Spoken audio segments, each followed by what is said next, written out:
months ago, and it's the first thing the special counsel would have included. I never for a second thought there was anything to that BuzzFeed story, and I'm glad the special counsel corrected the record. And now, Stacey Washington. Welcome to the program. Thank you so much for being with us today. We have a jam-packed show for you. In fact, we're going to be speaking with fan favorite Kira Davis. She's now with townhall.com. And what's so exciting about that is that she's going to come on and talk to us about border security and some of the things that are going on since the president made his, really, it was an unprecedented offer to the Democrats. A whole lot of what they want and a lot of what his base would say we don't want. But it's a negotiation, and he appears ready to deal, and the Democrats rejected it out of hand before they even had a chance to look at it. Typical. So we've got that going on. We also will be looking at a couple of really interesting stories. We've obviously, this Mueller investigation is back in the public eye because everyone wants to see something amazing that after he's been convicted of lying to Congress. Now, this ridiculous person, Cohen, now says that Trump told him to lie, which would change the entire framework of his deal that he negotiated. If he could prove that the president told him to lie to Congress, that would be not just collusion and obstruction of justice, but that would be something that would definitely lead to his impeachment and removal from office.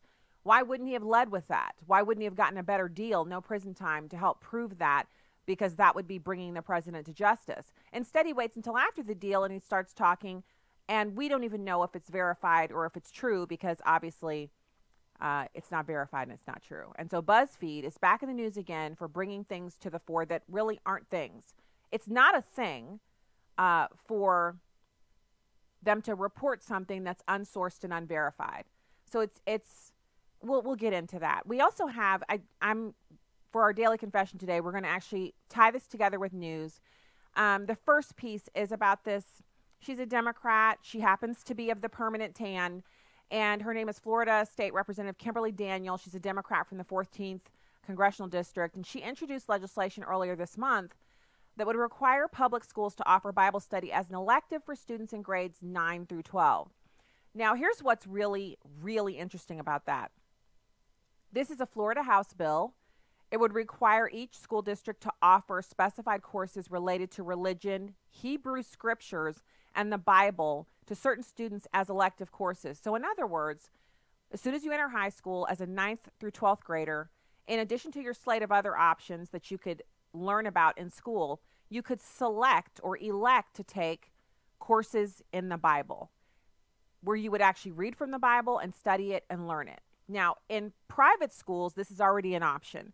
And in most Christian schools, Bible is a course that you take. It's sometimes called theology, advanced theology, Bible, Bible 1, Bible 2. It has various names, but in all things, it's not just the study of theology. It's the study of the actual scriptures, and it teaches students how to read and interpret the Bible and how it intersects with their daily lives. It helps them to form what we love to talk about here on this show and here on American Family Radio is Christian worldview. It helps them to see the world through the eyes of a Christian and to judge and make decisions based on what God's will is for you, as opposed to satisfying your own earthly whims and desires, satisfying your flesh, or going along with the crowd for popularity. Now, I would love to interview this woman, and we'll see if we can do it. I mean, often I'll say, I would love to interview that one, and then you guys don't hear about it. It's because we don't get a response back, or the person is not interested in doing radio interviews. And that's, everybody can make their own choices. But she says in her discussion here, the school program would include an objective study of religion, an objective study of the Bible, including but not limited to a course on the Hebrew scriptures and the Old Testament of the Bible, and a course on the New Testament. The program would also permit a brief meditation period, and the Florida Department of Education must include the courses in the course code directory. The reason she's mandating that, obviously, is because opponents of this type of education would say, well, just leave it out of the directory. If people want to take it, they'll have to be smart enough to know it's there and elect to take it. She wants students to know it's there. In addition, the program must follow all state and federal laws and the guidelines in maintaining religious neutrality and accommodating the diverse religious views, traditions, and perspectives of all students in the school. Now, I get she's including that because, you know, there will be students there who are atheists, or students who are maybe Jewish, or students who, because a Jewish student might want to take this course and study the Bible. A Muslim student might want to take this course and study the Bible so that they can learn about Christianity. It's open to anyone. No course would endorse, favor, or promote, or disfavor, or show hostility toward a particular religion, religious perspective, or non-religious faith. Now, I don't know how you study the Bible and you don't get a clear picture that God wants you to be a Christian and that Jesus Christ came to save you from your sins and that he's the only way to the Father. I don't know how you study the Bible and not get that, but I respect her trying to bring it to the fore. Now, if the legislation is enacted, it would go into effect on July 1st of this year, meaning in the fall, Florida's high school students could actually be studying the Bible in public school. Now, I know people who say the separation of church and state. Well, why would you want this? The separation of church and state. That's a misnomer. And the idea that American children can't learn about the Bible in school is so ridiculous and so ludicrous. And I point to the results. So if you're not a Christian, or if you're a Christian who doesn't believe that the Bible should be studied in public school, can you look at the state of public schools today? Can you look at all the school shootings? Can you look at the bullying that goes on? Can you look at the lack of integrity and honesty that goes on in our public schools? Can you honestly say that they're better off than when we used to allow students to have Bible studies in school? The Bible was a part of the curriculum because it's a part of our Judeo-Christian history and our heritage. And back when the Bible was allowed, schools were calmer. There was less premarital sex, less drug abuse. There was less of all of that. And you might say, well, it was a different time. It was a different time, but it was still human beings. People were still being people back then. Sin was still present, and people still had an inkling to do whatever they wanted. So, look, as Christians, we should be not only pushing this, but pointing out to public school administrators that this can only benefit students. Yes, there will be a little bit of strife and going back and forth between people who disagree about topics or things that the Bible says. But the studying of God's word in public schools means less violence, less premarital sex, less of the things that all of these educators are really hoping to do something about. That's what the whole push to have sex education is about. We want kids to know about the human body. We want them to understand the human body. We want them to be able to make good choices if they're going to have sex, which they're going to. Most public school teachers will tell you, oh, your kids are going to have sex. If you say, no, they're not, we're teaching them differently, they'll say, yeah, you think you are, but they're going to be doing it behind your back. Like, there's no way humanly possible a child could be a 17 or 18-year-old and still have their sexual integrity. That's a lie from the pit of hell. That's like saying everyone's going to be a drunk driver. Every person who gets a driver's license is going to drive drunk, so we might as well, everyone is going to be a drunk driver. Do we hear people saying that? No. Human sexuality is the only area in which liberals would have us believe that it's completely out of our control and that children can't be trained to be sexually chaste and to honor God's word with their bodies. And it's a lie. And it doesn't become real for you, especially as a parent when your kids are smaller or as they become tweens, they're right before the teenage years, until you meet someone whose adult child is chaste. And then all of a sudden you begin to think, well, if her child, if these two people raise this adult woman who is not married to be chaste, it must be possible for me to do it. I remember the first time I actually, because my husband and I, we go to all the meetings, especially when our kids were in public school, we would go to all the meetings and we would listen to them talking about sex ed curriculum. And frankly, I felt kind of neutral on it because I had already been teaching our kids. We have an anatomy book at home that I used, an actual anatomy book that I used to point out the different parts of the human body, to properly name them, and to have the children become acquainted with, this is the body of a man, this is the body of a woman, here's the differences, and here's what the parts are called, from elbows to toes to everything else. This is what the body looks like on the inside. And that way, they knew they could ask me about it because I'd already introduced them to the concept that all of these body parts, it's a part of your body. There's nothing wrong with any of these. But it was when we met this friend of mine, she's still a good friend of mine, and I found out that her adult daughter was chaste. That is when I really began to think about, well, I mean, if it's possible for them, and I know them, it's possible for us.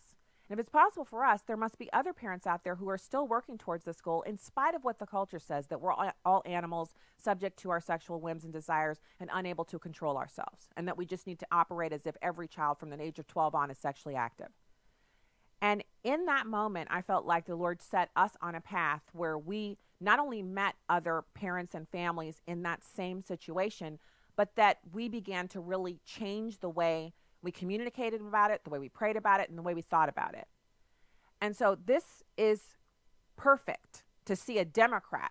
I mean, obviously Republicans probably have the same ideas, but to see a Democrat and a black woman bring this kind of legislation forward, it's outstanding.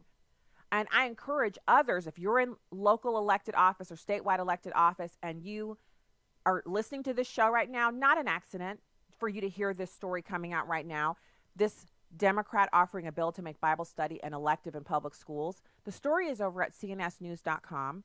You can find out more about Florida State Representative Kimberly Daniels, Democrat from the 14th District, by Googling her name. And any person who's listening to this, whether you're a parent, a legislator, a mayor, whether you've never, ever contacted anyone, you're just a taxpayer, whether you have kids in the district or not, anyone can help craft legislation like this and start looking for a legislator who would want to put this bill forward and give it consideration in your state.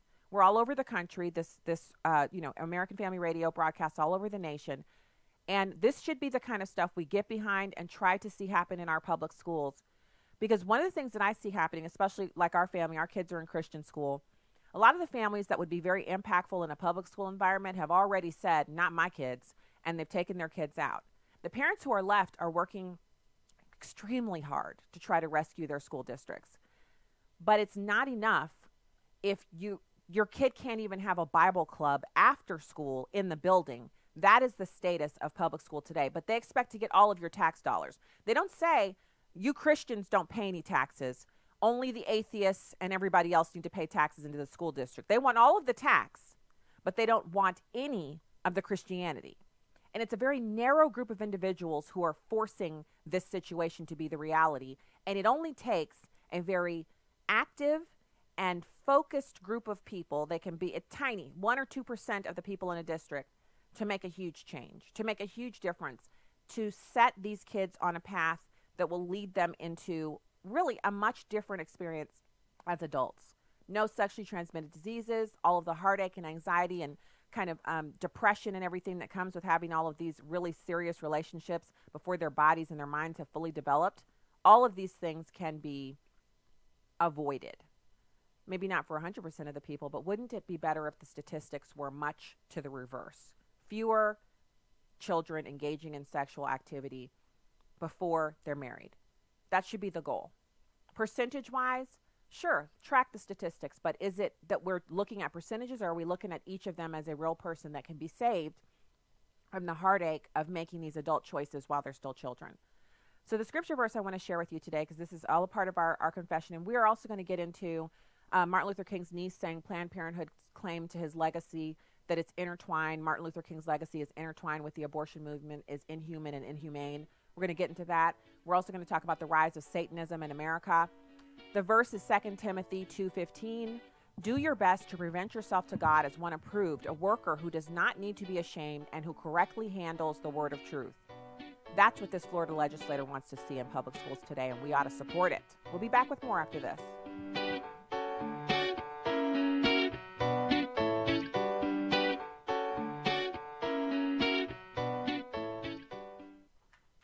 Hello, everyone. I'm Tim Wildman, president of American Family Association and American Family Radio.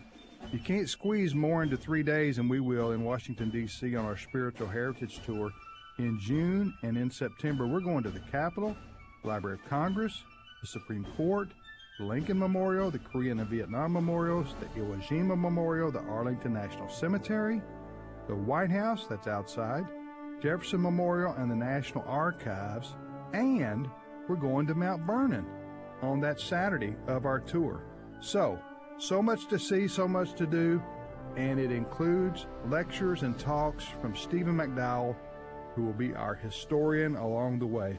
For more information on these June or September Spiritual Heritage Tours, and the separate tour to Williamsburg, Jamestown, and Yorktown. For all the information on this, go to spiritualheritagetours.com. That's spiritualheritagetours.com. Hi, I'm Crawford Loritz with a legacy moment.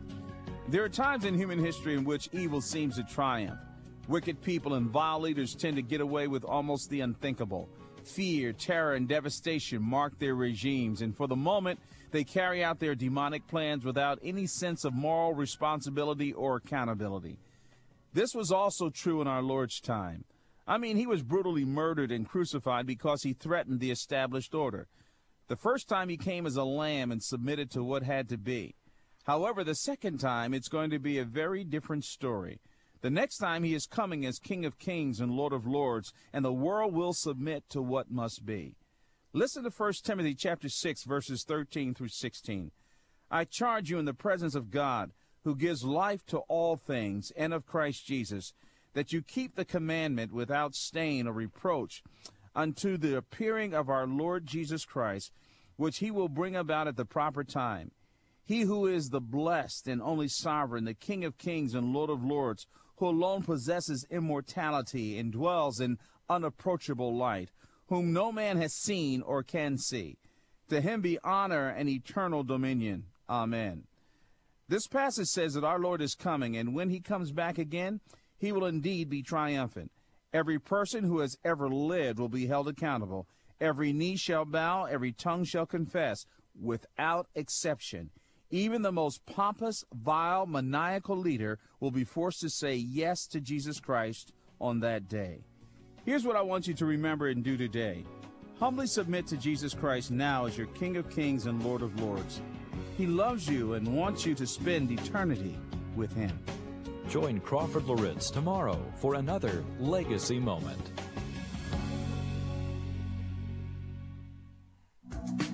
You can watch a live stream of the show on Facebook or YouTube at Stacy on the Right. Now, back to the show on American Family Radio and Urban Family Talk. Welcome back to the program. Thank you so much for being here today. I hope you had so far today an amazing Martin Luther King holiday. It's just been such a pleasure to we have all the kids. They're all here. It's been super fun having them here over the weekend and also into today because they have the day off from school. And now it's my pleasure to welcome frequent guest of the program and fan favorite. We love it when Kira comes on and joins us. Kira Davis, contributor to townhall.com. Kira, thank you for coming on. Oh, you're welcome. Hi, Stacey. Happy Martin Luther King Day. Happy MLK Day. It has been interesting to see how over the years, Kira, that they're morphing Reverend Dr. Martin Luther King, I'm emphasizing Reverend, from a real activist and, thought leader, and he was at the forefront of nonviolent conflict resolution, to some kind of abortion supporter. And he's king of all the liberal causes. It's like they're rewriting his history year by year. Well, that's not unusual. I mean, they've rewritten a lot of history. I mean, all you do is get on Twitter and listen to any far-left progressive talk about Jesus. That's the Jesus they talk about is completely different Jesus than what you're going to find in the Bible. But, they like to rewrite history. I mean, think about how they've rewritten. Remember how much they hated George Bush, GWP? They hated him. He was the devil incarnate, and now he's a hero. Everybody loves George Bush now. So. Well, you know what, Kira? They love him because he seems to have made a candy exchange friendship with Michelle Obama, and he spent 8 years with his lips pressed firmly shut while Barack Obama was president. And the minute Donald Trump becomes president and he's got his mouth wagging and he's criticizing him, and liberals will take anybody. They're against you until you show some favor. Like if you give them just a little slightest bit of favor, they're all over you. They're like, "Ooh, come over to the dark side with us. It's warm over here. Come on." So true. So let's talk about this border security thing. I was feeling as if I didn't understand what Nancy Pelosi is doing, because the offer to give the Dreamers status of any kind of movement on the Dreamers really gives them a talking point with which they can say, we forced Donald Trump, the president of the United States, Yeah. to give Dreamer status, and we'll do even more if you reelect us. It's something they could run on. But I find it interesting that they're not doing that. And I think I've hit the nail on the head. I'm doing some reading. And what it looks like is the Dreamer thing is something that they can run on in perpetuity. Leaving these people in limbo means they have something good. It's a warm issue they can always point to that the Republicans oppose that they're for. And so solving that problem doesn't actually do anything good for them. No, you're absolutely right. You hit the nail on the head. And I tweeted about this after the president made his most recent offer. And I said, this could be a win for the Democrat Party. They could spin this as a win. He gave them all kinds of concessions. Now, I truly believe he gave them knowing that they wouldn't take it. But they could get everything they want. And isn't that the art of negotiation? I've heard a lot of conservatives complaining about Trump giving away the store, about this is not a good deal. Trump is not a conservative because he's giving. No, this is called negotiation. And no matter what happens with this border wall, we're all going to end up with something we don't like. That's what compromise is. But if you want the border wall, you're going to have to give a little. So Trump gave them all of this stuff. They still said no. It's everything they've been asking for. They could run on that in 2020. Look at what we made Trump do. Mm-hmm. They could run on it, and they couldn't do that. And that's because the Democrats, once this problem gets solved, they can't run on it. And, Stacey, that's why they won't fund that border wall, because they know the border wall is going to solve this problem. Not totally, obviously, because there's no such thing. But this problem is probably, the border wall is probably going to be a huge part of an illegal immigration solution in this country. And they know that. They know a wall is going to work. And what happens when the wall works? They can't run on that issue anymore. And it's the same, you and I have talked about it for years. It's the same with poverty, welfare, all of that. They can't fix things, because if they fix things, they can't run on those things. And that's all this is about. It's pathetic and sad. Okay. So you brought it up, and I'm raring to go there. The Democrats actually have a terrible record of solving problems for the groups of constituents that they, claim to be their core group, like blacks and minorities, Hispanics. They don't increase the number of blacks or Hispanics or Asians or anyone else who are employed. Republican presidents do that. They don't increase wealth and prosperity or the number of, people who have purchased homes and are building wealth through home ownership. They never do any of those things when they're in charge. They just increase government programs, which then in turn make people poorer. Obamacare made people poorer. So I see them kind of pivoting over, Kira. Like, remember when we black people, we were the ones. We were the core constituencies of the Democrats. Now it's refugees and illegal immigrants. And they seem like they feel like we owe them our allegiance. We have to vote for them. I have one of my favorite things I saw over the last week is a person that I used to be very good friends with who happens to be a liberal, and she happens to be she doesn't have a permanent tan. She actually posted on her Facebook page that there's a picture, it's a black and white image of a woman punching herself in the face, and her fist is still inside her own face. And it says, women and minorities voting for Republicans is just like this, punching yourself in the face. And I looked at that, and she feels like she has largesse to say that because obviously she's a woman, and she's married to a black man, so they have, their children are ethnically diverse. And but that's the whole mantra of the Democrats. It's not that our policies are better. Come over here. We have prosperity over here. We have food and warmth and shelter and prosperity. Come on in. It's, hey, if you're not voting for us, you're punching yourself in the face. And we're supposed to be attracted to that? I don't find that to be convincing at all. But apparently it is convincing because there's still this narrative out there. I mean, I had a reader comment on one of my posts the other day and said, maybe part of the problem with how black people vote is that, they know. I was complaining about how our vote is 90% in one party and they can use us because of that. And they said, well, maybe it's 90% because black people know they instinctively recognize who has their best interests at heart. And I was like, really? Because we've been voting Democrat for about 65 years now, but every time an election comes around, I'm told about how much worse things are for us. At what point do you look at these votes and say things aren't ever better? The Democrats keep running on how horrible things are. We keep voting for them, saying, oh, things are going to get better, and they never get better. So then the next election cycle, they have to be like, things aren't better. You better vote for us. At what point do we use our brains and say, geez, things aren't better? Maybe my vote is being wasted. That's nothing to do with which party is for black people or for white people. You know what, Stacey? I don't want the Republican Party to be for black people. I don't want them to do anything for black people. I want them to keep us all alone. Make it easy on us to start our own business, to keep more of our own money, and to educate our own children, and then get the heck out of our way. That's all I want. I don't want any political party doing stuff for me. Don't do stuff for me. I can do stuff for myself. Just let me be. So you make the point well, but I have a question, and I have an answer to it, but I get asked this a lot. And it is, well, if the wall is so important to us as Republicans, conservatives, people on the right, moderates, whatever we call ourselves, if it's so important, then when the Republicans had control of government, why didn't they do it? Or the last time they had control, back when it was George Bush, or at any point where they've had control of the government and they could have rammed it through, it hasn't gotten done, which is the same thing that happens with the Democrats, by the way. They don't get their amnesty done. They don't get, because their whole party is just as splintered as ours.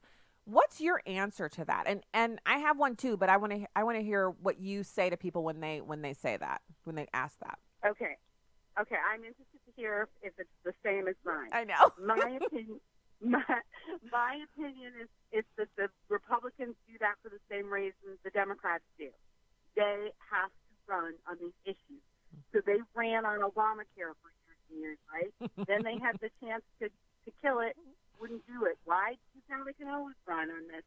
Now,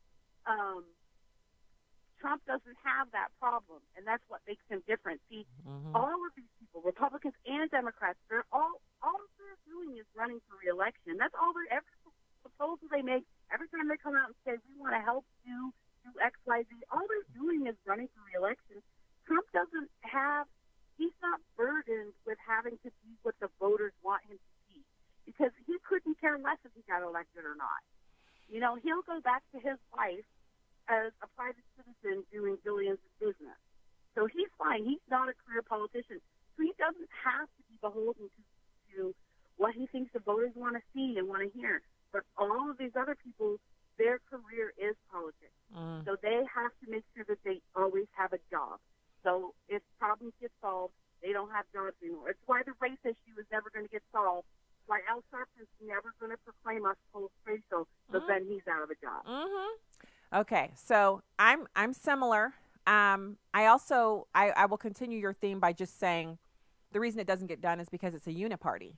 And this is the first time in my adult life, Kira, that I've actually heard this and believed it.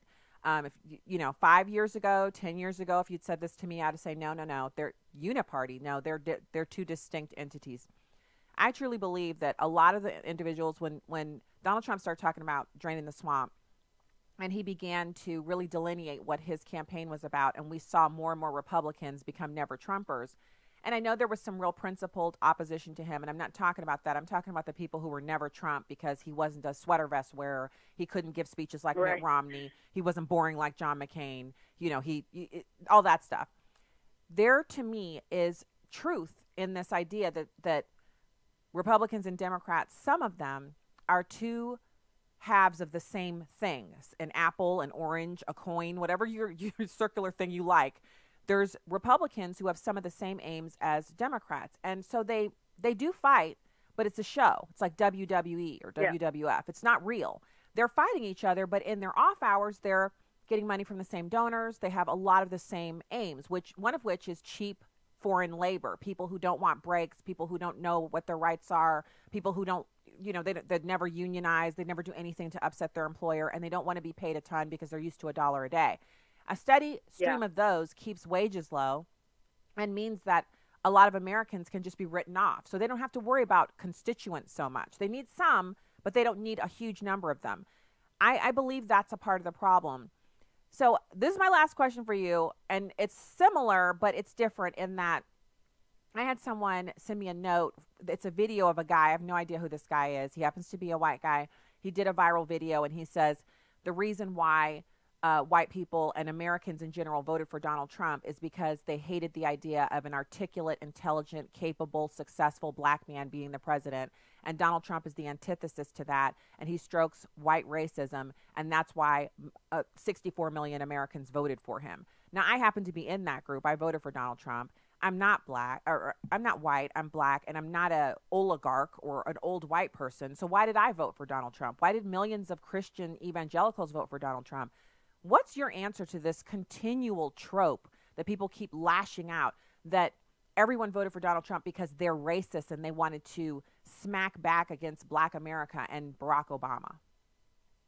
It's so much easier. And let me admit to all of your listeners, I did not vote for Donald Trump. Okay. I was one of those principled conservatives who was like, I'm voting for I regret it. Trump has actually changed my mind on a lot of things. And I've actually come over the last years to be a supporter.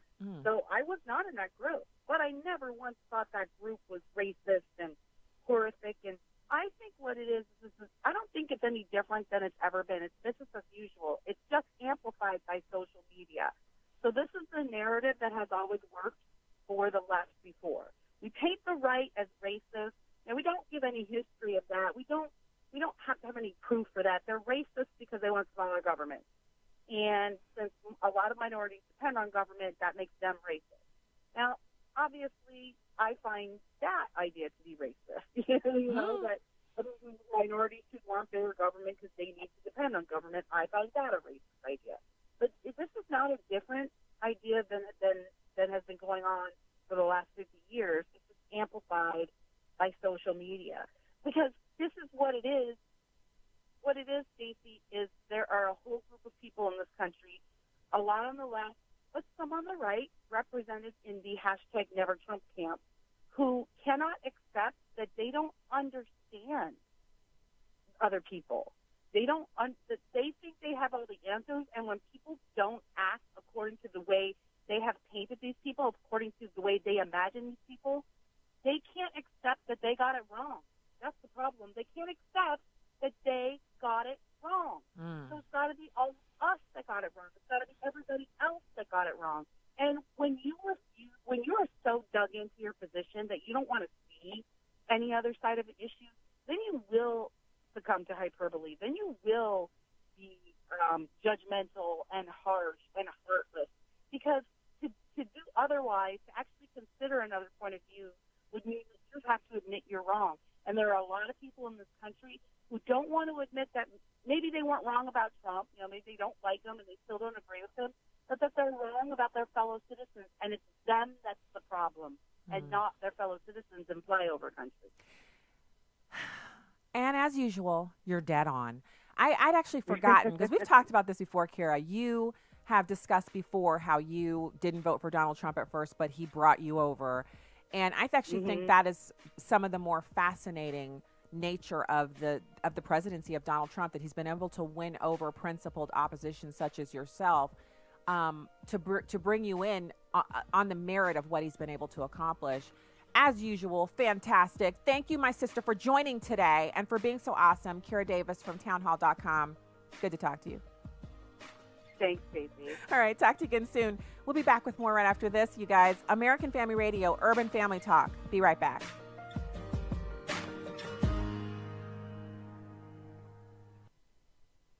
Physical activity is the new trend.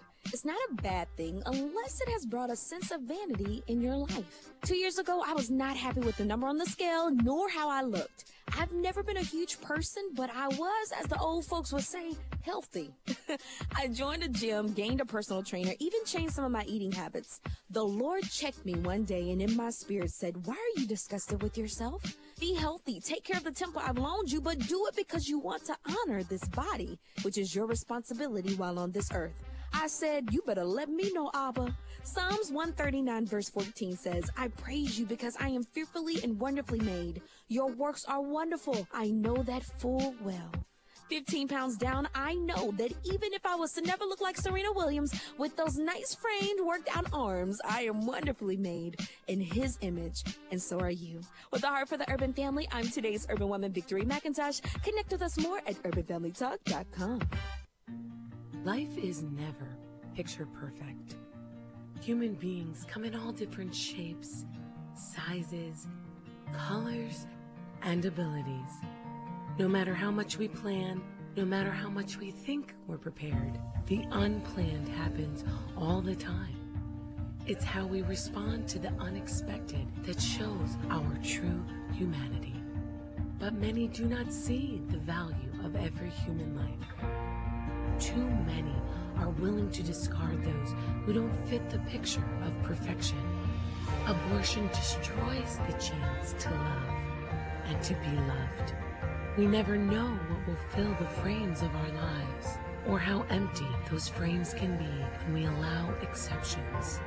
Every life is a gift. Learn more at www.radiance.life. Donald Trump's America. With the partial government shutdown in its fifth week, Vice President Mike Pence spent part of the weekend promoting the White House's offer for a 3-year fix for immigrants brought to the U.S. illegally as children in exchange for $5.7 billion in border funding. What President Trump did here was he set the table for a deal. The vice president telling Fox News Sunday that Democrats dismissed the idea out of hand. You know, it was disappointing to see Speaker Pelosi reject the offer before the president gave his speech. Senate Minority Leader Chuck Schumer says it was the president who took away DACA protections in the first place. Offering some of those protections that he took away back in exchange for the wall is not a compromise, but hostage-taking. Democrats want to reopen the government first, then negotiate, facing criticism from hardline conservatives. The Trump administration says the plan is not amnesty because it does not include a path to citizenship. In Washington, Rachel Sutherland, Fox News. Welcome back to Stacy on the Right on American Family Radio and Urban Family Talk. Well, I'm glad the special counsel did it. It was the right thing to do. He deserves credit for that. I think the president gave him credit for that. I guess the question that I would have, Maria, is why now, almost 2 years into the special counsel's tenure, does he take this extraordinary action to correct a fake news or false news article about the special counsel when there have been dozens of them over the last 2 years? So is that just a coincidence, or does it have something to do with the fact that that happened 2 days after an attorney general nominee said for the first time, I'm going to grade the special counsel's homework and I'm going to get to the bottom of all of this and bring a fair and expeditious conclusion to this matter. So I don't think it's as much of a coincidence as it is a cause and effect of what happened earlier in the week at the Attorney General's confirmation hearing. All right, so you were just listening to a little bit of discussion on Fox News about why Mueller's office chose to, speak out about the BuzzFeed report. Now, there have been some really serious, news missteps, fake news, like actual fake news. And I know, the term fake news has been used so much that some people, when they hear it, they're like, well, that must be fake news because they're using the term fake news. But fake news is real, and there's been a lot of it surrounding the Mueller investigation. And it has been put forward as fact without any corroboration or substantiation by unnamed sources and things like that. And there is a place for unnamed sources, but it has to be from a credible, trusted news outlet where the standards are such that it's not just some person who really wants to see the president impeached planting a story and saying, I'm an unnamed source, you can't use my information, and I'm not providing any corroboration other than I heard it at the White House. And then that goes out as news. Millions of Americans listening to news and hearing that Donald Trump must be impeached, has to be impeached, they've heard it so much, it's been an advertising campaign. And because of that, a lot of Americans feel like it's inevitable and that they really shouldn't push back on the idea that Donald Trump is a racist. He needs to be impeached. He needs to be removed from office. He's done something. They're not sure what. They don't see any evidence of it, but they've been told so many times that it's true that they're just, it's like creating the inevitability of something that you want to happen by convincing people that it's going to happen when the true impetus for it happening is that you want it, not that there's support for it or evidence or anything that could actually produce that outcome other than the notion that it is going to happen, right? The gaslighting of America. It's outstanding. It's stunning in its effectiveness to see the media operate on behalf of their overlords, the Democrats, in pushing this narrative and convincing millions of Americans without any proof. Now, take this situation and shrink it down to your world. All of a sudden, there's a campaign at work to say that you believe something that goes against your company's mission statement, or that you've shared secrets from your workplace with a competitor. There's no evidence. There's no proof. Your competitor's not even using or putting forward a product that would be the result of that kind of sharing. Yet a group of people at your workplace continues to put that forward to your coworkers, to your boss, to your boss's boss. It begins to snowball out of control. You're not given a chance to refute it other than you're telling people, where'd you hear that? I don't even know anybody at our competitor.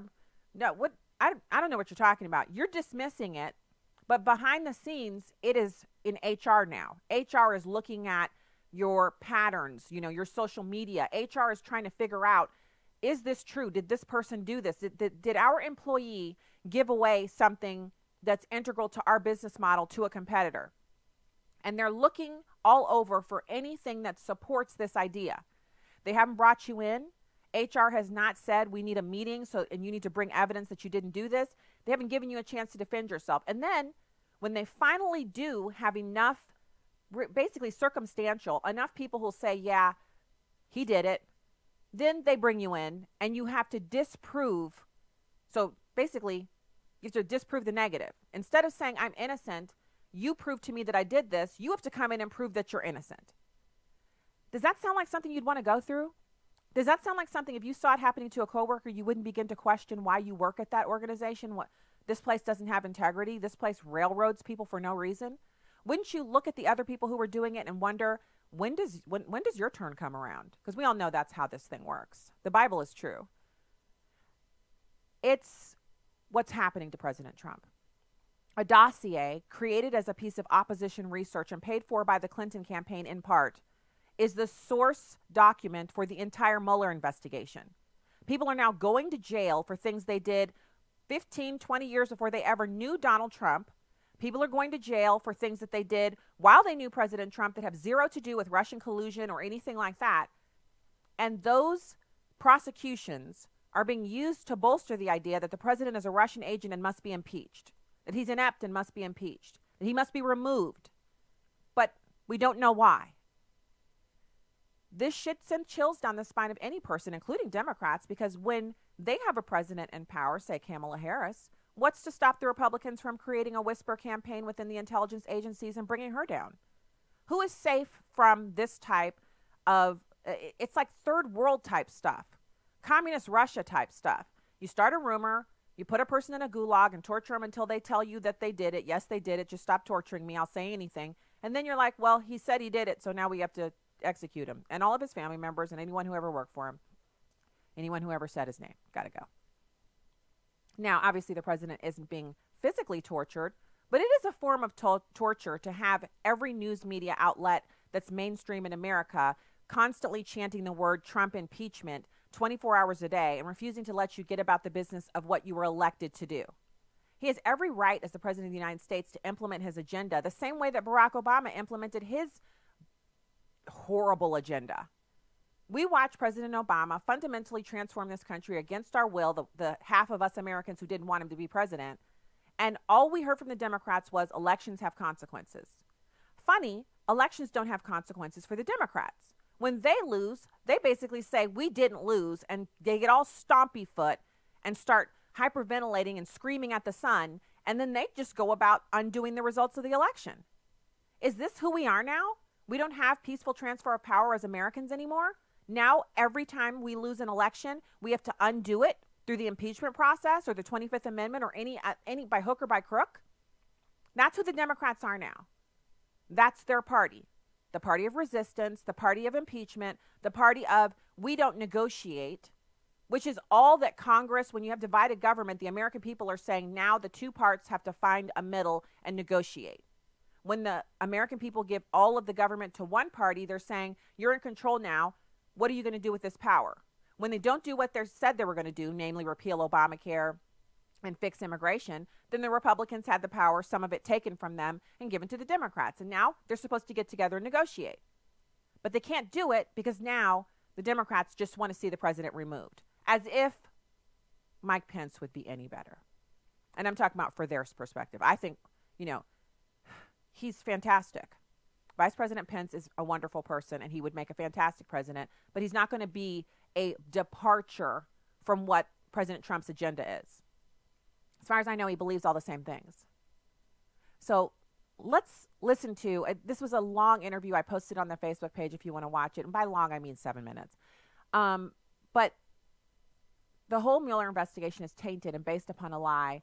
Here's a bit more audio that kind of gives you some perspective. And the reason we're going over this today is because obviously the Mueller investigation is not going according to plan with the Democrats, but they're going to move forward with impeachment anyway. They're not going to need actual evidence. They have innuendo and the media as their bullhorns to convince Americans that the president should be impeached. And they feel that impeaching him would hobble him. And the only way it really works is if the president says, you know what, I'm stepping down. I've been impeached. I'm stepping down. Now, I don't see Donald Trump doing that, but we as Christians have to be praying that he would hold his ground and that the Democrats would fail at their attempt to undo the result of the 2016 election. Now, here's this bit. It's number 3. Bruce Orr raised his right hand and under penalty of perjury said what the FBI and the Department of Justice knew and when they knew it about Christopher Steele and the Steele dossier. And again, it was the opposite of what Jim Himes said last week. And it was the opposite of what Adam Schiff put in a memo that he released to the American public last year on that subject. But then again, those of us on Capitol Hill know that when Adam Schiff and the truth have always had a very strained relationship and haven't always gotten along very well. Well, Adam Schiff was out talking about, him seeking the truth in other areas, but nothing about this. Let's go through these transcripts because you say to Bruce Orr, okay, so the record is clear. What the Department of Justice and the FBI were aware of prior to the first FISA application was your relationship with Christopher Steele and Glenn Simpson, your wife's relationship with Christopher Steele and Glenn Simpson, Mr. Steele's bias against Donald Trump, Mr. Simpson's bias against Donald Trump, your wife's compensation for work, Glenn Simpson and Fusion GPS, correct? And then he answers you, so his lawyer gets involved and says, can I have a second? Then Mr. Orr, Bruce Orr, answers you and says, right. So just again, to reiterate, when I spoke with the FBI, I told them my wife was working for Fusion GPS. I told them Fusion GPS was doing research on Donald Trump. I don't know. I know if I use the term opposition research, but certainly that was what I tried to convey to them. So explain this exchange and what you got from it. Well, remember, Bruce Orr is the number 4 person at the Department of Justice at the time. And why this is important, Maria, is what we've been hearing from Jim Himes and from Adam Schiff and frankly from the FBI and the Department of Justice was that the FBI and the Department of Justice really didn't know much about the Steele dossier until much, much later in the fall of 2016. Bruce Orr said under oath that before the Russia investigation was ever opened on July 30th, 2016, he sat down with Christopher Steele. He knew that Christopher Steele had put together this dossier at the direction of Hillary Clinton and the Democrats. He knew that Christopher Steele was biased and determined to stop Donald Trump, and that's why he wasn't willing to vouch for the credibility or the reliability of Christopher Steele in the dossier. And we know that he told that to the number 2 person at the FBI, Andy McCabe, then Lisa Page, then Peter Strzok, then Andrew Weissman, most of whom ended up on Bob Mueller's special counsel team. So again, all of this flies in the face, most importantly, of what was submitted to the FISA court months later. None of this was revealed. Yeah. None of this was disclosed, and that's why it's so significant. So the voice you just heard there is Texas Republican Representative John Ratcliffe, and it is curious, don't you think? It is curious that Robert Mueller would choose to make this choice now, but last week we had the confirmation hearing for Mr. Barr, he's been nominated to be the Attorney General of the United States. He has said that he will definitely oversee the Mueller investigation to make sure that it's done fairly. And, it occurred to me, And I don't know how many of you listening, this occurred to you too, but there was such a, I would term it a rage, a very upset President Trump for almost 2 years because Jeff Sessions recused himself from oversight on the Mueller investigation. Do you think if Jeff Sessions had been overseeing the Mueller investigation, the other stories that came out that were lies would have been allowed to stand on their face? Or do you think that he would have said, you have to refute that? That's out in the world now, and Americans think that the president has done this, he's done that, he's guilty of this, he's guilty of that. Wrap your investigation up. It's been 12 months. If you haven't found collusion yet, you need to wrap it up. The taxpayers are paying for this. There are so many things that oversight by a competent individual such as Jeff Sessions would have accomplished that the president was literally enraged that that wasn't happening. Not because Jeff Sessions would have swayed the investigation from one direction or other, but because Jeff Sessions' simple oversight would have encouraged Mueller to be this quote unquote upright individual above reproach, yada, yada, yada. Remember, Democrats only worship and hero worship and lift up Republicans when Republicans are doing their bidding, like Mueller is doing. The fact that he didn't end the investigation when he found out that the FISA warrants were based on an opposition research document that was written by someone who was actually employed by the FBI for a period of time, the fact that he didn't dismiss it then means he's not upright and above reproach. So, programming note, because we're at the end of this first hour, and we will have onenewsnow.com news and information up next. I have a new fan on the Facebook stream spewing profanity and just making an overall, great first impression. Welcome to the line of haters. It'll take you a while to get to the back because you get to go to the end of the line because the line of haters is long. And welcome to the show. And I got to say, the more you think about this, if you can think, if your brain synapses actually fire and they're connected and you can go from logical point A to point B, and if you can actually assess information and analyze it and come up with conclusions that, aren't romper room or, conclusions for nincompoops, part 6, then you can tell that, first of all, you wouldn't want this to be you. Second of all, you wouldn't want your government to be executing these kinds of witch hunts on your behalf with your tax dollars. And number 3, that if you're a Christian and you claim that you're going to church, yet you spew profanity on Facebook, you would also be thinking to yourself, I probably should address the beam in my own eye instead of looking at the speck in Stacy's eye, whatever you feel that speck might be. So I just encourage you to, if you feel like you're hearing things and you're triggered and maybe you feel warm, your body's getting hot, you feel the fight or flight response, you hear words coming out of someone's mouth, and it's literally making you feel like you need to get and do, the quick cat typing meme and type out some profanity, that maybe you might need to get in the pew on Wednesday night and ask the Lord to open your eyes. You might need to maybe join a Bible study, maybe crack your Bible open at home and just go there first. Or maybe take some anger management classes or whatever you want. Just do whatever you want. But stop cursing at me. We'll be back with more. If you're leaving us now, God bless you from the heartland, and we'll see you tomorrow.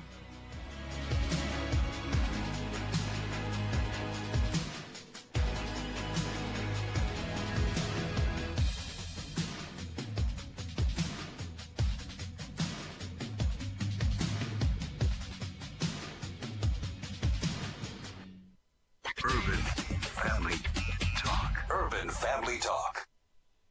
The sexual revolution is falsely promised to satisfy the human heart. God has a better way if we follow God's prescription. Dr. Michael Brown offers hope for those trapped in the downward spiral of sexual immorality. The Freedom of Sexual Purity is a powerful DVD from the AFA Cultural Institute. Get your copy today at afastore.net. Truth, wisdom, empowerment. Urban Family Talk, a ministry of the American Family Association. For American Family News, I'm Chris Woodward. Observations continue this hour for Martin Luther King Jr. Day. Fox's Evan Brown reports. In the turbulence of the 1960s, it was the voice of Dr. Martin Luther King Jr. who gave credence and calm and a moral calling to racial equality. His niece, Dr. Elvita King, would think today he would make many of the same arguments. In order to be brothers and sisters, we have to accept that God created humanity as one race, not separate races. Alveda King appears on today's Fox News Rundown podcast. When we value the human personality, we won't kill anybody. Eben Brown, Fox News. What is a holiday for federal employees is now day 31 of the partial government shutdown, and there are no signs of progress. Democrats have dismissed a plan that President Trump describes as a compromise. Senate Majority Leader Mitch McConnell has agreed to put the plan to senators this week, but Democrats doubt it will get enough votes. Meanwhile, some conservatives oppose Trump's proposal, calling it amnesty for immigrants in the country illegally. Senator Kamala Harris is the latest Democrat to announce a run for president. Rachel Sutherland reports from Washington. Her slogan is "For the People." Senator Harris announcing her 2020 run on television and in the social media video. The future of our country depends on you and millions of others lifting our voices to fight for our American values. Among her top issues, Medicare for all, affordable higher education, and campaign finance reform. Senator Harris will officially launch her campaign this Sunday in Oakland, California. Before she was elected to the U.S. Senate, Harris served as District Attorney of San Francisco and Attorney General of California. A recent decision by a federal court of appeals dismantles talking points from Planned Parenthood. That's according to Alexandra DeSanctis of National Review. She spoke to AFN about the ruling in the Fifth Circuit Court of Appeals. They ruled that in Texas, the state could defund Planned Parenthood from the Medicaid eligibility program, at least in large part because of the undercover videos by the Center for Medical Progress. The main point that I got from the decision is there's a footnote in there saying that the videos, in fact, were reviewed by an independent forensic firm and that they were not actually deceptively edited. And this is a talking point that Planned Parenthood has been pushing for a long time. Texas Attorney General Ken Paxton says Planned Parenthood's reprehensible conduct captured in undercover videos proves that it is not a qualified provider under the Medicaid Act. In the midst of the Me Too movement, the head of a TV watchdog is outraged over the latest episode of Family Guy on Fox depicting the sexual assault of a teenage girl. Here's AFN's Bill Bumpus. Tim Winter, president of the Parents Television Council, is calling out the producers of the animated sitcom and Fox Network executives for the content in the January 13th episode. President Trump was depicted as assaulting a teenage girl. There could have been any number of ways that the show's producers, if they wanted to use political satire to insult President Trump, they could have done it a number of different ways. This isn't a partisan rant. And the defenders of the episode said, well, Family Guy did the same thing with Bill Clinton, so it's okay here. It's not okay in either instance. Have they learned nothing about the Me Too movement? Apparently they have not learned a thing. Winter says his organization is deeply troubled by the potential impact of the show to children and even to adults who may be desensitized or who will trivialize such horrendous conduct. I'm Bill Bumpus. And if you're worrying about the robot revolution taking away jobs, listen up. Some robots in Japan are being fired. Japan's Hena Hotel once boasted about its all-robot staff, saying it would allow them to become the most efficient hotel in the world. But it turned out many customers weren't all that happy with the service they received. CNET reports the virtual assistant in every room was quite problematic, with one guest saying it kept waking him up saying, "Sorry, I didn't catch that. Could you repeat your request?" It turned out the man was snoring. Other guests said the virtual assistant kept interrupting them.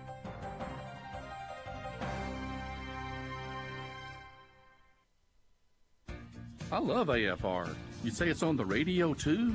Here at American Family Radio, we know that many people find their audio entertainment in other places than the radio. So our programming is available with the AFR app on Apple and Android devices, through Amazon Alexa, and now available on Roku. I just love the podcasts. That too. American Family Radio, streaming or podcast, now available wherever you are. And we're on the radio.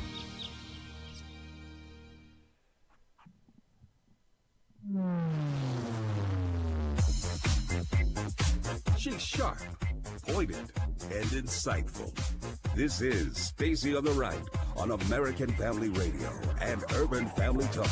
A bill filed in the Florida House of Representatives this week would require all public high schools to offer Bible study classes. Parents could choose whether or not it's a class they'd like their kids to take. And the minute they take Bible or God out of the school, we start having problems. I'm not saying it's going to solve everything. For now, we will have to wait and see. BuzzFeed's latest bombshell. If true, important caveat. How close are we getting to impeachment? Mueller didn't do the media any favors tonight, and he did do the president one. There was a conspiracy with the President of the United States to lie to Congress. That's the first thing Michael Cohen would have led with months ago, and it's the first thing the special counsel would have included. I never for a second thought there was anything to that BuzzFeed story, and I'm glad the special counsel corrected the record. And now, Stacy Washington. Oh, welcome to the program. Thank you for being here. I love it when the truth hits home with so much force that it knocks curse words out of people. Tells me I'm doing my job. So welcome to the program. Hour 2 of the show, we're going to have Kassy Dillon, contributor to the Daily Wire and the founder of Lone Conservative. She's going to join us and talk about the Women's March. Yeah, that happened. Also, she's going to talk about, a lot of what's been going on this last few days and news-wise, news of the day, current events, etc. If you are new to our programming, welcome home to American Family Radio and Urban Family Talk. You can find out more at urbanfamilytalk.com, afr.net, and of course my website, stacyontheright.com. You can also find us on social media channels all over. So much fun. You can go to Instagram and Twitter and hit the subscribe button or the follow button or whatever if you feel so inclined. We'd love to have you there as well. We are going to continue to discuss this whole bombshell, quote unquote, report about this. It's fake news that Michael Cohen was forced to lie to Congress by Donald Trump because they had a meeting. Just the idea that they sat down and met because he was going to go testify is supposed to be some bombshell. And speaking of bombshells, it's a word that's been a favorite in the news media, Democrats' news media of late. And when I say they've said it a lot, you don't have to take my word for it. The award-winning Washington Free Beacon did a mashup where they have CNN and MSNBC and other news outlets basically parroting the same thing over and over and over again. And it comes to a close where it's important that you listen all the way to the end. But I've sliced it into 2 pieces because I want you to hear just how coordinated they are. And this is what really, this is what knocks the curse words out of people. When they're listening to me talk about this and they hear facts, irrefutable evidence like this, it makes them so hopping mad that they're wrong that they start cursing. And they can't just curse to themselves because what's the point of that? They already have a negative mental image and say horrible things to themselves.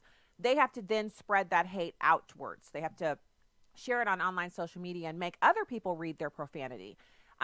My mind is not defiled and I am not sullied and my synapses will not be slowed down by your ignorance. But I will continue to educate you regardless of whether or not it hurts.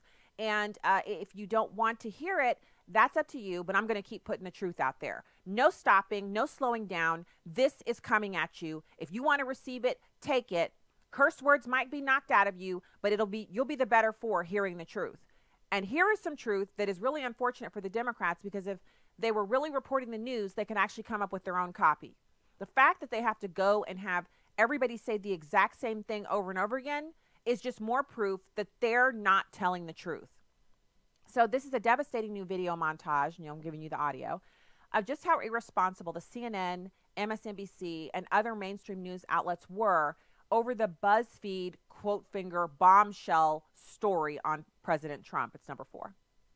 A giant news story from BuzzFeed News today. It is one of the most dramatic and potentially devastating developments. The bombshell reporting. A bombshell. This is a bombshell. In this bombshell. Bombshell, bombshell, Bombshell, bombshell, bombshell, and bombshell. Bombshell. Bombshell. On tonight's bombshell report. We got to get back to that bombshell. The biggest bombshell. BuzzFeed's latest bombshell. Bombshell. Damning and damaging stuff. What may be the most damning allegation yet? What may be the most damning report to date. A new report so damning that if true, a story that if true. If true. If true. If true. If If true. true. If true. If true. If true. If true. Important caveat. If true, could mean the president obstructed justice. The president's going to lose his job. Is a game changer. The Trump presidency would be over. Could very well put in motion Donald Trump's impeachment. That's fueling new talk of impeachment. Could very well be impeachment. Could lead to his impeachment. Historically, it's a beeline to impeachment. How close are we getting to impeachment? But, whoa. But no one else reported anything different. This president committing a federal crime. Let's say that one more time.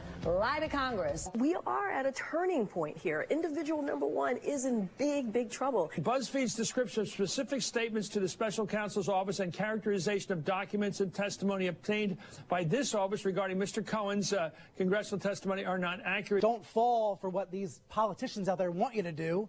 They want you to think we're all crooked. We're not. Aren't you, Brian Stelter? That is almost all from MSNBC and CNN, those clips. It's all of the people that he works with saying the exact same thing. Can you imagine going out to dinner with these people or to sit down and have coffee? You know how it is. You're on text thread together and someone says, hey, let's get together for coffee. And everybody shows up and invariably this topic's turned to the news. And these people immediately are like, well,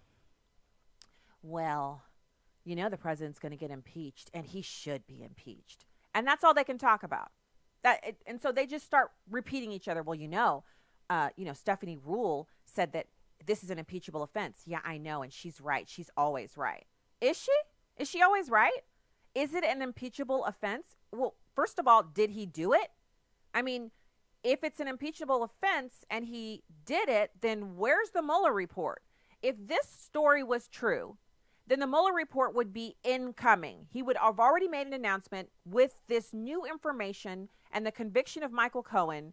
We now have evidence that supports collusion and obstruction of justice on behalf of the President of the United States.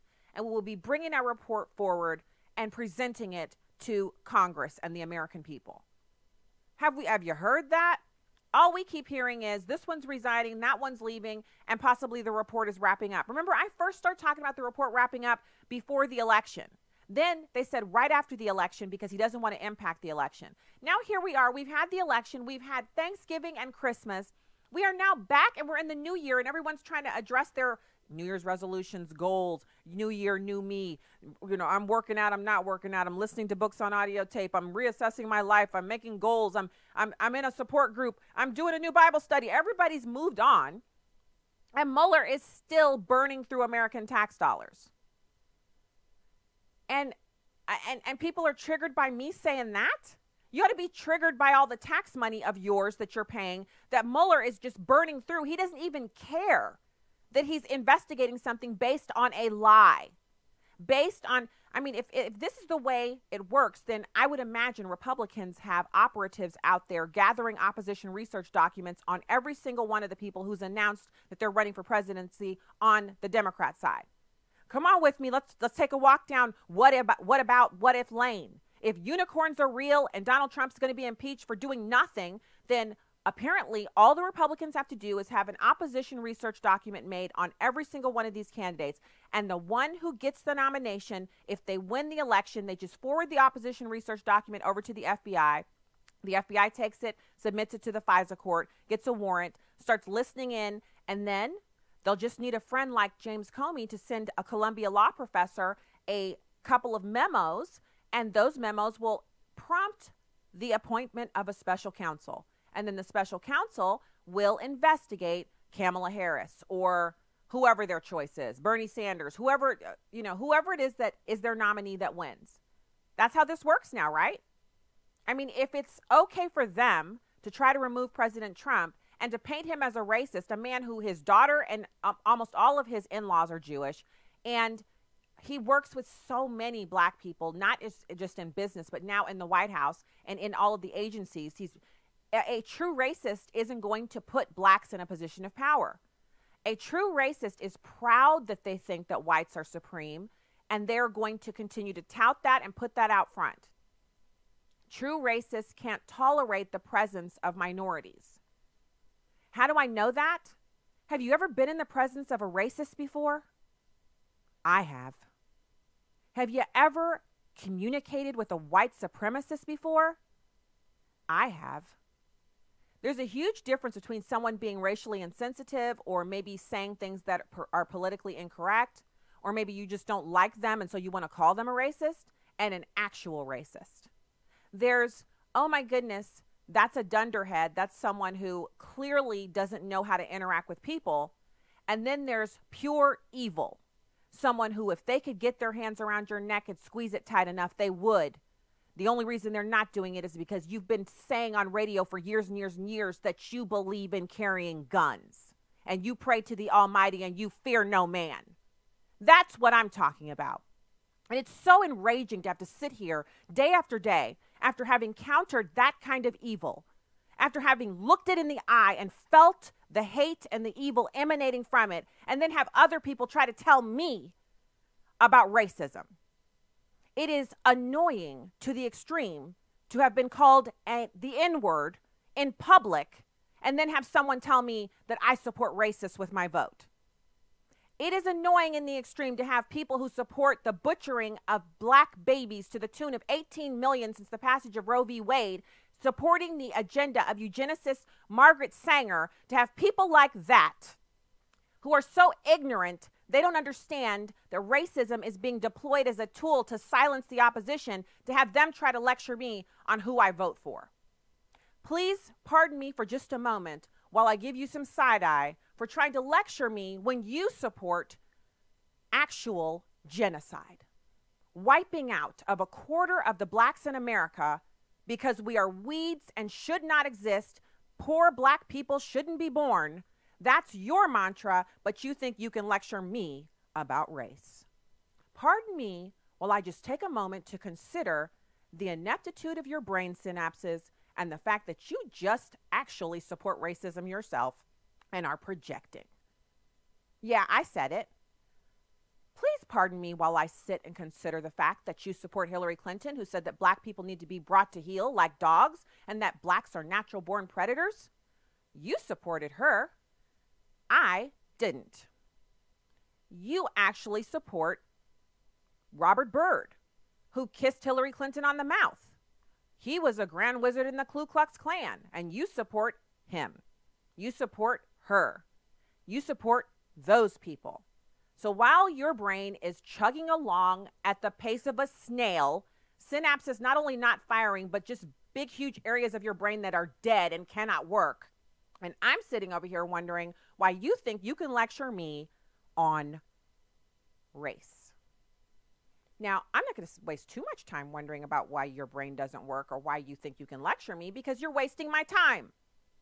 But it does beggar the idea that we have these people running around talking to us about race all the time when real problems exist, such as the Planned Parenthood issue I just brought up, or this issue with our government investigating the president when he has done nothing wrong.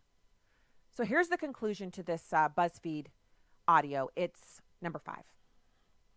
The record of the press in reporting the Russia story is actually pretty spectacular. They're not saying it's false. They're saying it's not the overall false. Oh, it's not accurate. It's an old term of art for flax. It doesn't mean it's not true. It means that maybe in certain iotas, it wasn't quite true. The story publishes, and then 22 hours later, we get this statement. Yeah. That's a strange, right? That's a weird fact pattern. I think for the audience at home, I think this is even more frustrating than it was last night. It's frustrating a bit that the statement from the special counsel did not specifically say what was inaccurate. I think Robert Mueller's strategy of saying nothing about anything ever, even off the record, is very frustrating. Mueller didn't do the media any favors tonight, and he did do the president one. This is what liberals do.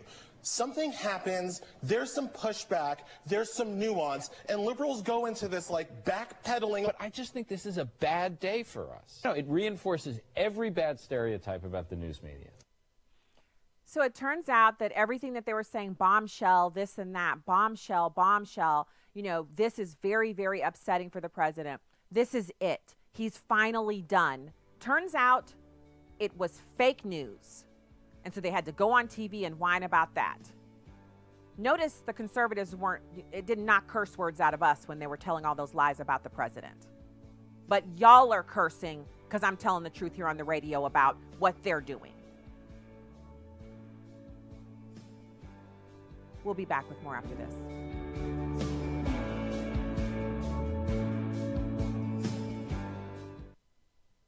Maybe you've been hearing the messages from Preborn asking listeners to join together to help save babies' lives through ultrasound, and you're not sure how to respond. Here's the story of one woman who took that step. I heard about Mission Preborn just before December of last year and asked my husband if we could give at least $140. Just last week we received our packet. My husband came in the house and he was telling me, this is our preborn packet, the ultrasounds. I started crying without even seeing them. Not only were there 5 babies, but one of the moms was having twins. We were just elated for that. For $140, you can sponsor 5 ultrasounds, and you'll receive a story and a picture of babies' lives that were spared. All gifts are tax deductible, and 100% of your sponsorship goes to saving babies. To donate, dial pound 250 and say the keyword baby, or go to preborn.com. This is Viewpoints with Kirby Anderson. On Martin Luther King Jr. Day, let me suggest that you take some time to read his letter from a Birmingham jail. If you're young, I think it will give you a better idea of what the civil rights movement in the 1960s was all about. If you're older, it will remind you of some of the forgotten events and chapters in American history. Dr. King wrote the letter in response to a published statement by 8 clergymen. He wrote it in the margins of the newspaper and later on scraps of paper and finally on a pad his attorney left for him. He answers his critics about his tactics during the civil rights movement and then makes his case for his nonviolent campaign. To those who call his action untimely, he reminds them of what it is like to be a black person in America that has seen vicious mobs lynch your mothers and fathers at will and drown your sisters and brothers at whim. He also deals with the controversial issue of just laws and unjust laws. He says a just law is a man-made code that squares with the moral law or law of God. An unjust law is a code that is out of harmony with the moral law. Finally, he addresses the responsibility of the church. He notes that the church of the early Christians was not merely a thermometer that recorded the ideas and principles of popular opinion. It was a thermostat that transformed the mores of society. And when they were commanded to do something contrary to the Bible, they said they were called to obey God rather than man. This is a reference to Acts 5:29. As you read his letter, remember that he wrote it when he was 34 years old and in jail. Ask yourself how many people you know, pastors, professors, activists, who could write with such intellect and such passion. This letter by Martin Luther King Jr. is worth reading, and I trust you will consider doing so today. I'm Kirby Anderson, and that's my point of view. From SkyPass Entertainment, The Least of These, The Graham Staines Story. The Least of These, rated PG-13, in theaters February 1st. TheLeastOfThese.movie. Welcome back to Stacy on the Right on American Family Radio and Urban Family Talk. Welcome to the show today. Thank you for being here with us at American Family Radio and Urban Family Talk, AFR.net and UrbanFamilyTalk.com. Also find our pages on Facebook and hit the like button. We want you to be plugged in so you don't miss anything. We have fantastic programming from morning to the next morning. It's 24 hours a day, and we don't want you to miss anything. Thanks for being at home on American Family Radio. And it's my pleasure to welcome our next guest to the program. It's Kassy Dillon. She's a contributor to the Daily Wire. She's also the founder of Lone Conservative. Kassy, thanks for joining us today. Thanks for having me. All right, so let's talk this thing through. First, Women's March. You went? What happened?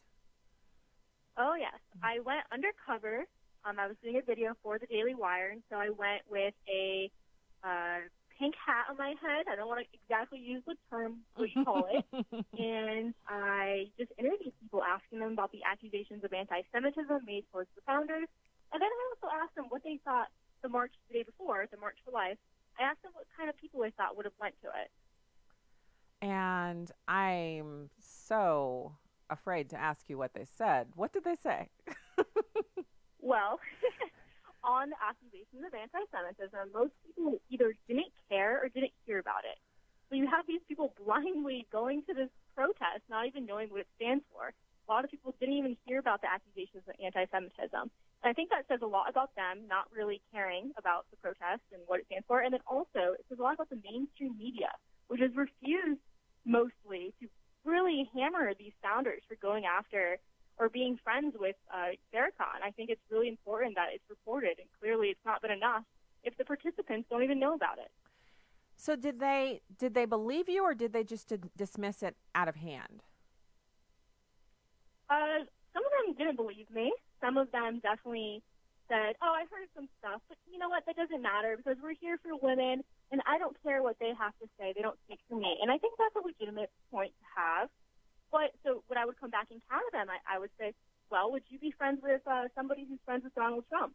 And a lot of them would say, absolutely not. And then I would respond, well, what's the difference from, you know, liking somebody who supports a bigot and an anti-Semite like Farrakhan? And, you know, a lot of them had nothing to say when I would bring that up. Really? No response, huh?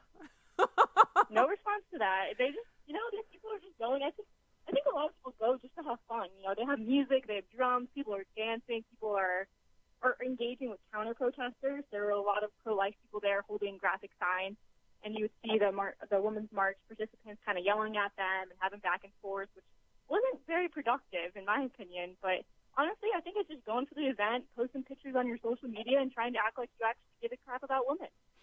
So, Kassy, I want to just add that what I've noticed, especially lately, the past couple of years the president has been in office, is that there's an oppositional nature to the people who like to be at these types of events. So let's just, you know, we can just kind of create channels. One channel of people that exist in America today that are Democrats, they may disagree 100% with what I believe in. You know, you and I are on the right. They would totally disagree with us, but they would never yell at us, scream at us, or attend a protest rally. They would just vote. They might make a comment on Facebook, but they're not ever going to engage in yelling and screaming. But what I'm noticing is the people who show up to things are on another channel. They're on the channel where they don't care if you're 500 pounds and you're carrying a machete. If they think you're a Trump supporter, they're going to get in your face and yell. You're going to feel their spittle flying. They have no concept of their own personal safety or right and wrong, or even if they're placing themselves in danger by engaging what they call counter-protesters, people they're resisting. And that sounds like the channel of people who would attend the Women's March. Yeah, I could definitely see that happening. And I think primarily this is starting in the colleges. We saw a study come out about 2 years ago saying that the majority of college students, or maybe it was 30%, it was 30 to 60% of college students believe that it's okay to use violence in the face of hate speech. Now, what is hate speech?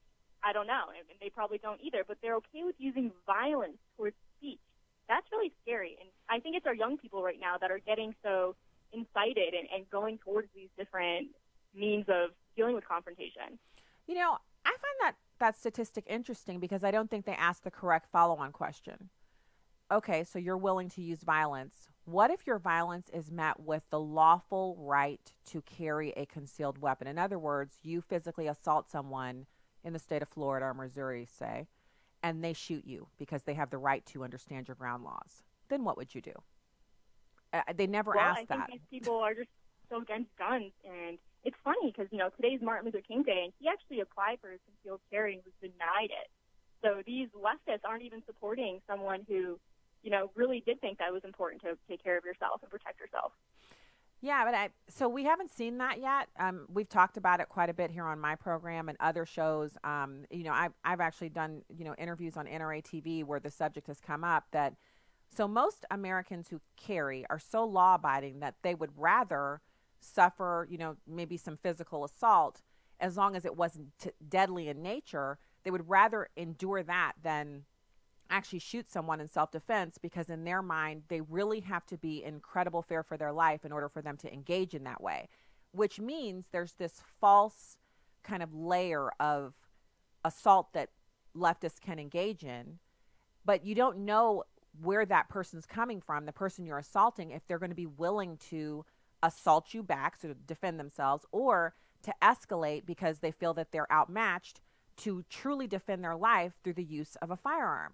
And how, once you are the aggressor, the onus is on you to stop being the aggressor before the person feels their life is in danger and they have to use a firearm. This seems to be completely outside of what these people are thinking about when they agree that violence is sometimes okay and necessary and acceptable when engaging in political speech. I think this is a really great point you're making here.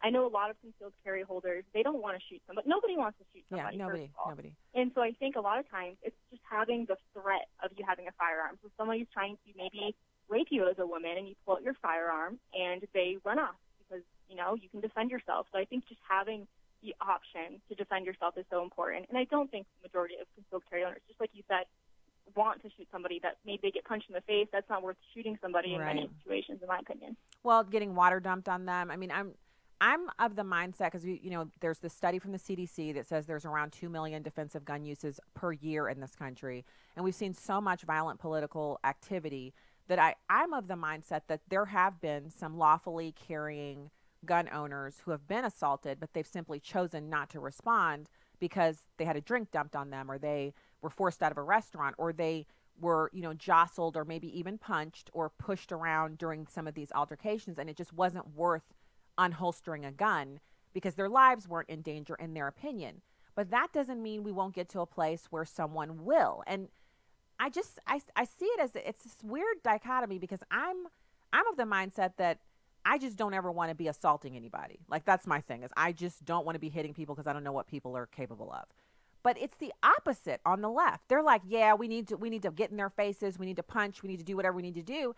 Completely unaware. There's like, what, 400 to 600 million guns in this country. I always assume everywhere I go that everyone's strapped. That's my thing. I'm like, probably everybody here is strapped. I have no idea.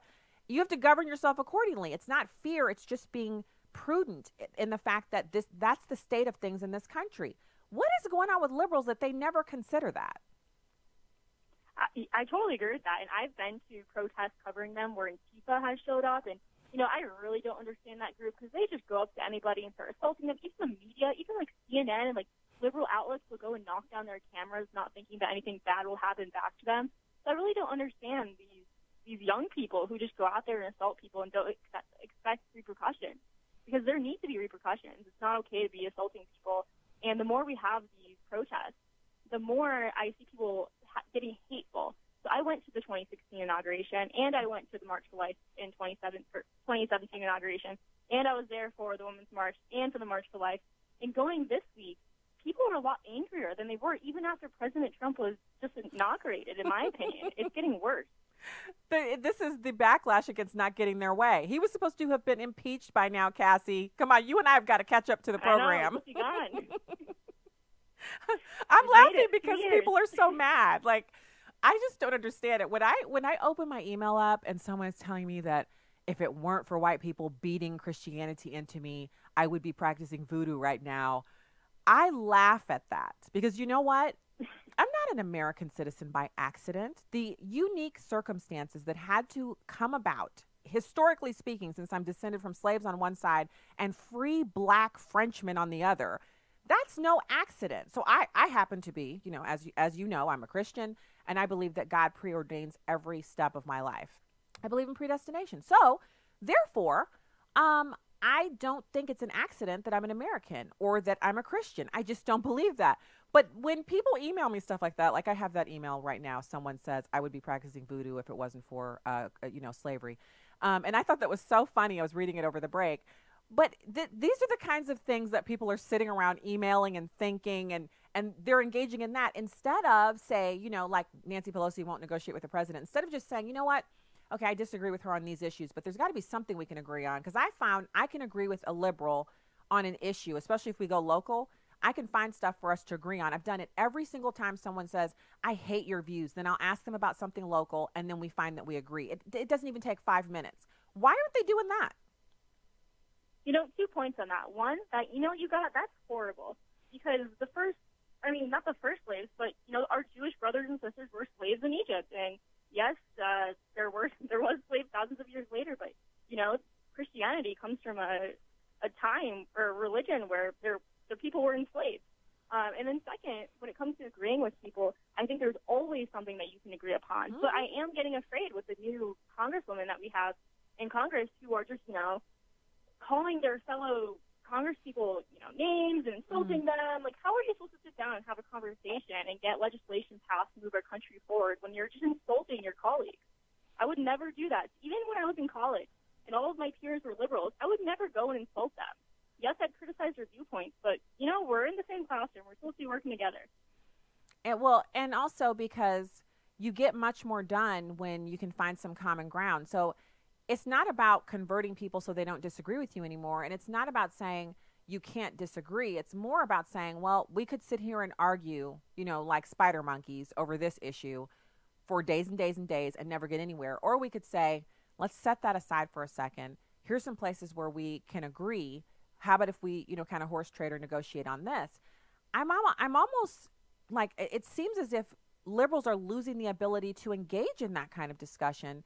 And you're right about the new Congress people. They don't sound at all like legislators. They don't sound like people who are there to make legislation.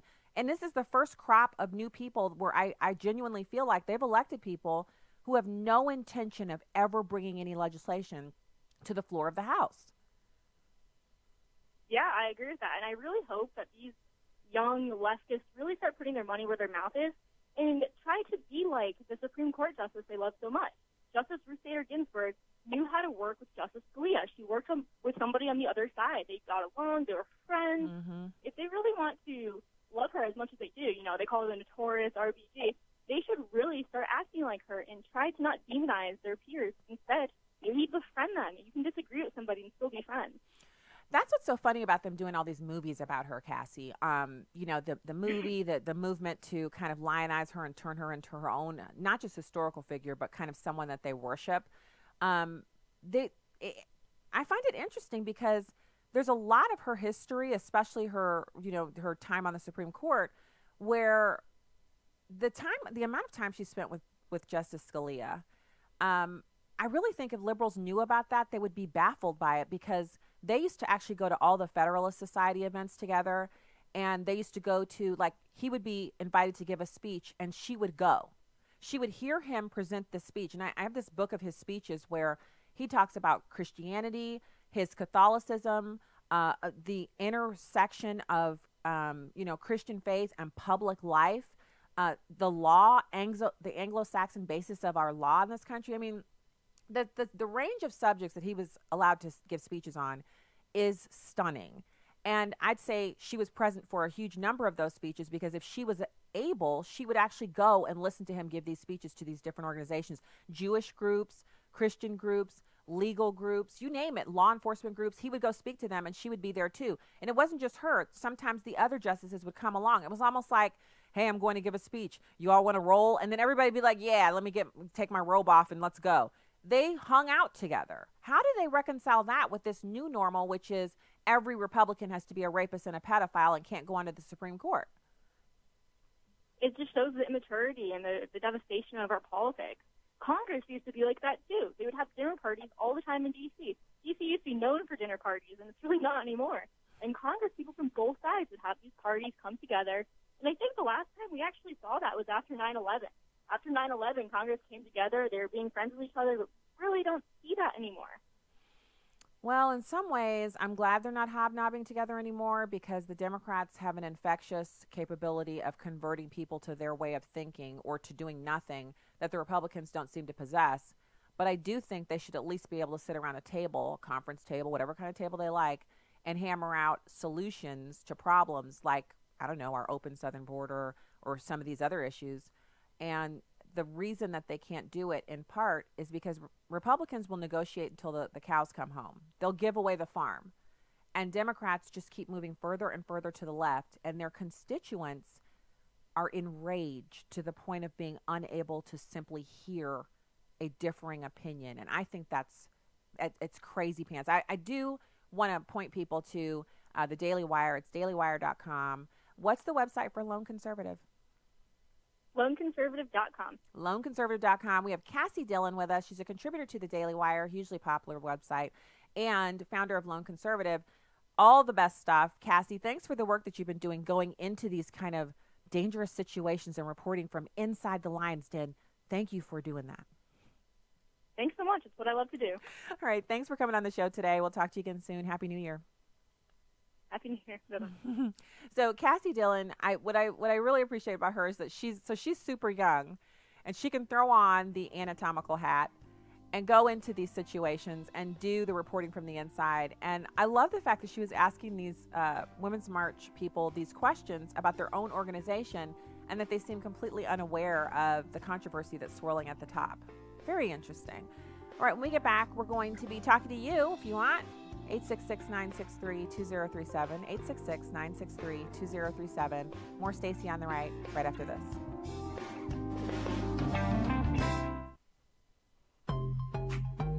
This is Just a Minute with Stacey Washington.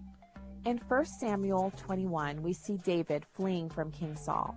David uses every trick in the book to preserve his own life, from eating the priest's holy showbread to lying about why he is in the vicinity.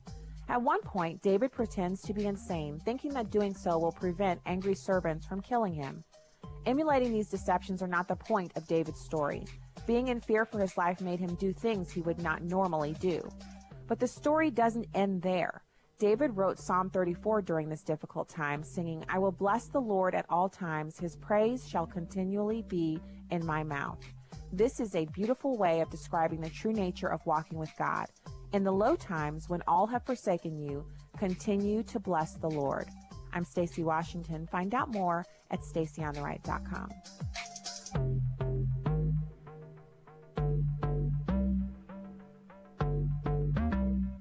Family is an institution set forth by God. One man and one woman for life, with the outflow being children produced by that union. It's obvious to all that there is an attack on the family in our country, and especially on fathers. Whether it's the cycle of sin that persists in our families or the pressure from our government to exclude men from being intimately involved, the strategic battle is on for the souls of men. Join us in the battle to strengthen fatherhood. UrbanFamilyTalk.com. My wife came home and told me that she was leaving me. At that point, I started trying meth. I realized what I was doing to myself, and I came to Adult and Teen Challenge. My life is completely turned around, and I know that's all to the grace of God. If you or a loved one are struggling with addiction, Adult and Teen Challenge can help. There are centers across the country, and you can find the one nearest you at 855-END-ADDICTION or at TeenChallengeUSA.com. This is Urban Family Talk. This is Poll Parade with Fox News Director of Polling, Dana Blanton. If all goes as planned, Donald Trump will give his State of the Union address next week. Immediately afterward, there will be polls telling us what Americans thought of his speech. Well, at least they will claim to do that. Here are a couple of things to consider. Lots of these instant polls are done by online publications looking for clicks. They encourage readers to opt in. These are really just for entertainment. Anytime people pick themselves to participate in a survey, it can't be a true measure of public opinion. They only tell you the views of those internet users who are also fans of that site. Scientific polls, which are still mostly done by calling both landlines and cell phones, those are good at measuring initial reactions of speech watchers. However, they are still a snapshot of what the audience thinks, and those speech watchers represent just a small portion of the public. Also, remember that speech watchers are more likely to be from the president's own party, and that kinder reception will be reflected in the results. I'm Dana Blanton, and that's your Poll Parade. You can download episodes of Stacey on the Right from the podcast page on AFR.net or UrbanFamilyTalk.com. Now, back to the show on American Family Radio and Urban Family Talk. The most painful concession for me to make as a Democrat who ran against this kind of stupidity and fear would be money for a border wall. If you want me to consider something like that, I need to see comprehensive immigration reform. I need to see an end to the cruelties of the last 2 years. If President Trump wants border security on his terms, I've got to see America restored as a welcoming country of immigrants and refugees, not just protection for the dreamers who are but a small fraction of the victims of this president's immigration. But permanent protection for a border wall, and I know the details would have to be worked out, but permanent protections for a border wall is something you would at least talk about. I would talk about it if we expanded it so that it's really a big deal. If we give President Trump everything that he wants as a border wall, I want to see immigration reform on the table. I want to see raising the refugee cap. So this guy, some Democrat, who cares what his name is, says in order to give just $5.7 billion in border wall funding, which they call permanent wall. I don't know why the wall now is called permanent, where the other walls weren't called permanent. All the other walls that have been built, the sections, they're still there, and the money that they've previously voted for has been to maintain those sections of wall. I just want to make sure people understand that, and I don't say, do you understand that, because I understand the intelligence level of this audience. I respect it greatly, but we have to kind of get We have to parse the language we're hearing from the Democrats because they're so good at distorting what has actually occurred. We have built sections of wall, as you heard Brandon Darby talk about here on the show, sections of wall near major cities and heavily populated areas. We have not built wall in the sections that are desert or, the areas that are really dangerous to traverse. So he says he wants to see an end to the cruelties of the last 2 years, but he's lying about that. There are no new cruelties. These are the same things that have been going on since the Flores decision was made in 1996. 1996, the Flores decision said you can't have these people held longer than 22 days, and you can't hold adults and children together in the same facilities, even if they're parent and child. And you also have to determine if these are actually their children, and if they're not, you have to separate them. So that, an acknowledgement of the human trafficking. This person's lying to you when he says an end to the cruelties of the past 2 years. An increase in the refugee caps. We already accept more refugees than every other country in the world, and we are higher per capita than any other country. Why would we need to increase the refugee caps? Because these are their voters, they think. Now, I believe that God is in control, and I believe that some of the people who move here to this country, the Democrats think they're automatically going to be their voters. But if these people, like let's say they're Syrians, and they were professionals in Syria, and they come here and they're starting over again, the first thing they want to do is get into a neighborhood that somehow approximates what they left before their country was destroyed. So they want to be in a middle-class neighborhood if they were middle class. They want to live a middle-class lifestyle. And once they start living and working in America and seeing how free it is and how organized it is and how you don't have to, buy things, like, in other words, you go to a government agencies, you don't have to take and bribe the person who's giving you a permit. You just have to pay the fee. And when they see that that's how this country works, then they're like, wait a minute now, so I'm not automatically a Democrat. So Syrians and other refugees from other foreign countries are not automatically Democrats. And if we cede that to them and we don't speak to these people, these future voters, then we as, Republicans, conservatives, whatever, are really missing the boat. But he says for the permanent border wall, we have to have true immigration reform. And you know what? I agree with this Democrat guy. I want to see an end to chain migration. You don't automatically get to bring every sick relative to the 18th degree to America just because we said you could come in.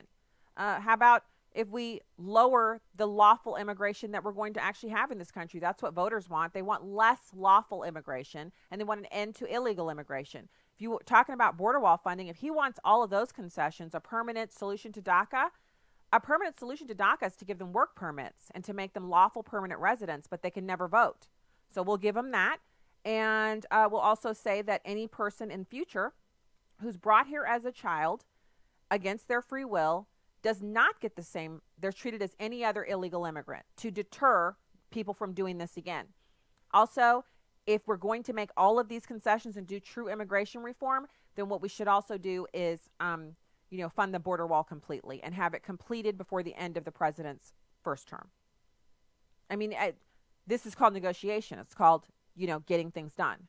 And, I know it's knocking the curse words out of some folks, but I think it sounds pretty logical because not because these are my ideas, but because the president proposed these things before. And the uniparty portion of our elected government would totally rail against that because it derails their cheap influx of labor. And as hard as it is for us to accept, as Christians, we have to be disillusioned and we have to know that we're dealing with depraved human beings, of which we all are without a savior. There are Americans who have some modicum of power, people who maybe have money or influence, who don't mind the human trafficking. They don't mind the sex trade. They're making money off of it. They don't mind the drug trade. They're getting a cut of that. They're not interested in how many blacks or Hispanics are killed in inner cities fighting over drug turf. They feel like, hey, you got involved in the drug war, you get killed, that's your own business. But I'm making money off of this thing right here. Americans want drugs, and I'm going to make sure I'm a part of getting them to them because that's a lot of money I can make. These are people that exist in this world, and we can't ignore the fact that they're there. But we have a weapon against this. First of all, it's that we have to be praying specifically for these evils to be brought to justice. And second of all, we have to be praying for the president, that he would be wise and that he would be able to negotiate and that the Democrats would actually come to the table. I don't like seeing the government shut down. I know there's been some, a little bit of slight controversy about me saying that I want them to draw down the number of federal employees. I do. I want people who currently work for the federal government, who could be employed in the private sector, I want them to go to the private sector. I don't think all of them will, but I think it would be great to see a significant number go into the private sector. Why? Because private sector jobs actually go to the GDP and they produce a tangible benefit to us, where government work en masse, it does not have the same impact.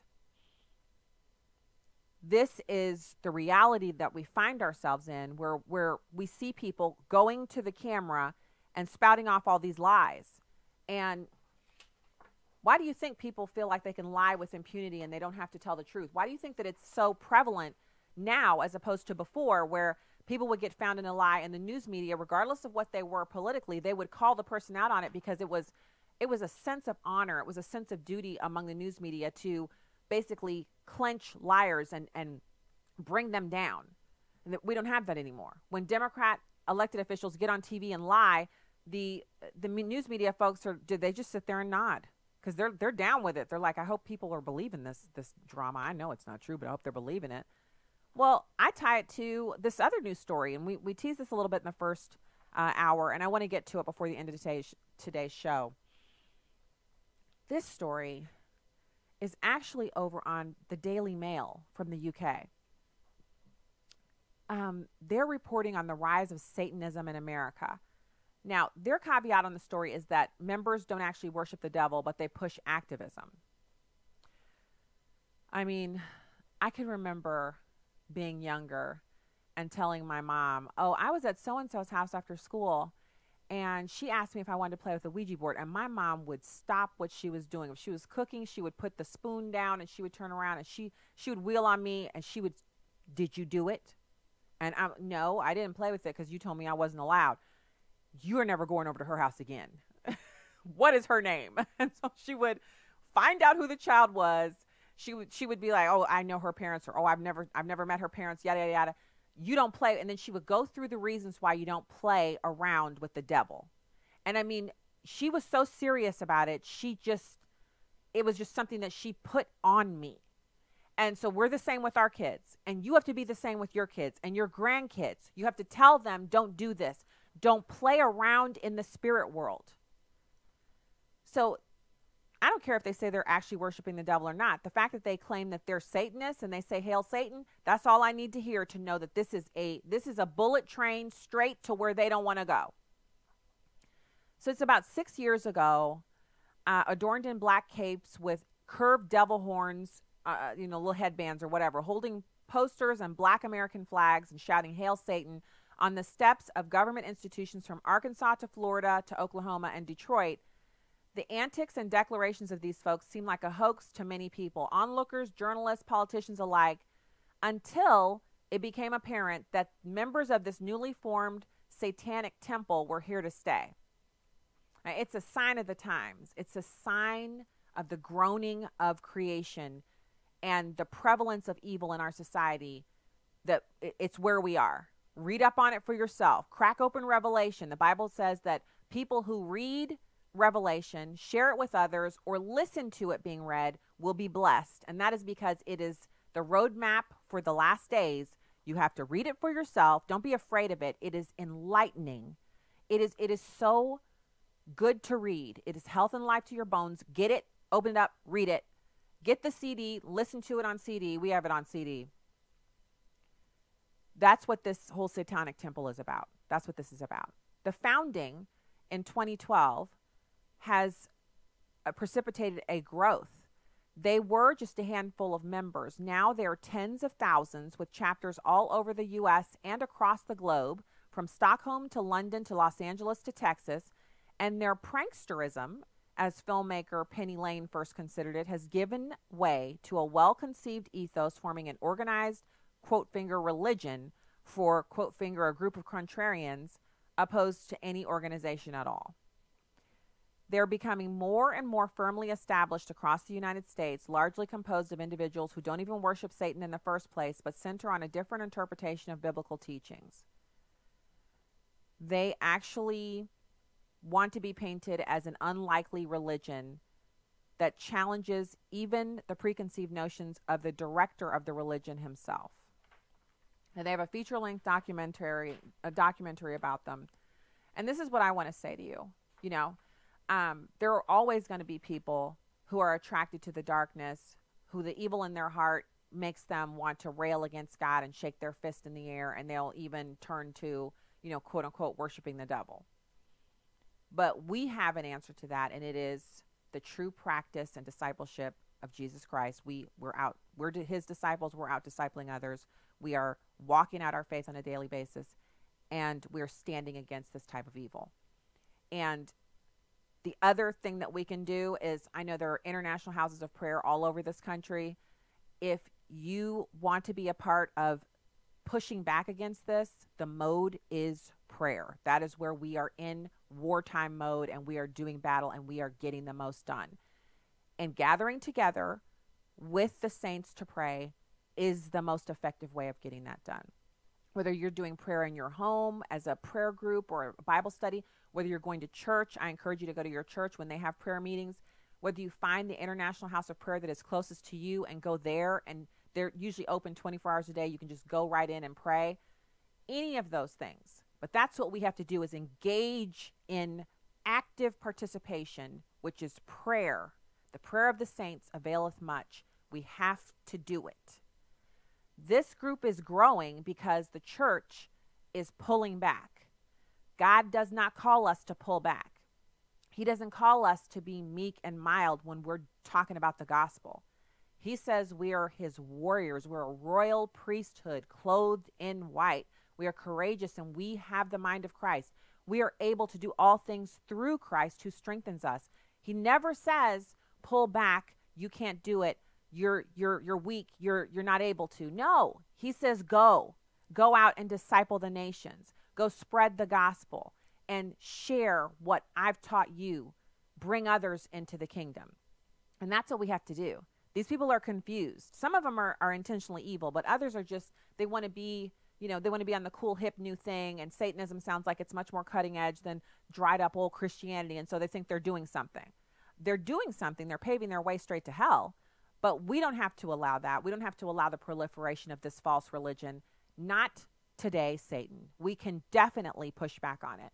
But it takes us committing to prayer. It takes us committing and saying, I'm doing this. I'm getting this done. I'm obedient. I'm lining myself up with what God has for me. I'm praying. I'm praying for my country. I'm praying for my city, for my town. I'm praying for my neighborhood. I'm praying for my neighbor. I'm praying not just for my family, but for that family over there that I know they're hurting, or for that family over there, I have no idea what's going on with them, but I'm still going to pray for them. That's what we have to be doing. So I encourage you, the resource that I always point to, always on this show, I point to this book. And please don't email me and tell me that you've heard of it before and you're tired of me talking about it, because I don't want to hear that either. I am absolutely not going to allow people who disagree with what I'm saying to influence what I say on this program. So you're wasting your time if you're emailing me telling me not to say Growing in Prayer by Pastor Mike Bickle. Get this book on Amazon. Read it from cover to cover. It's the Encyclopedia Manual to Prayer, superseded only by the Bible. This book will help you target your prayers, and it will teach you things about prayer that maybe you didn't know. And if you don't need the book, if you already have a resource, good for you. All I'm asking you to do is to obey God's word, which tells us to pray so we can fight back against all of the evil, including the Satanists. Good evening from the Heartland, citizens. Thank you for being at home at American Family Radio. We'll be back with you tomorrow.